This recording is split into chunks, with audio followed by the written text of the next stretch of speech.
যাব। এই কথা বলে সেই সাপ হাড়ের ভেতরে ঘুমিয়ে পড়ে। অন্যদিকে টোনা, টুকি ও টুনি তিনজনে আজ খেজুরের রস পাড়তে আসে। আর টোনা গাছে উঠে যেই না হাড়িটা হাতে নেয়, অমনি সে হাড়ির ভিতরে সাপটাকে দেখতে পায়। আর সাপকে দেখে টোনা অনেক ভয় পেয়ে যায় আর ধপাস করে হাড়িটা মাটিতে ফেলে দেয়। ওরে বাবারে, গেল রে, গেল রে, গেল! আমার কোমরটা একেবারে ভেঙে গেল। ঠিক তখনই টুনি একটা লাঠি এনে সাপের মাথায় অনেক জোরে একটা আঘাত করে। ওরে বাবারে বাবা, কোমরটা ভেঙে শান্তি হয়নি। এখন আবার আমার মাথাটাই বুঝি ফাটিয়ে দিল রে।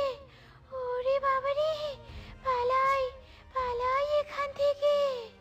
এরপর সেই সাপটা সেখান থেকে পালিয়ে যায়। এ কি? এই ঘরটা তো আগে কখনো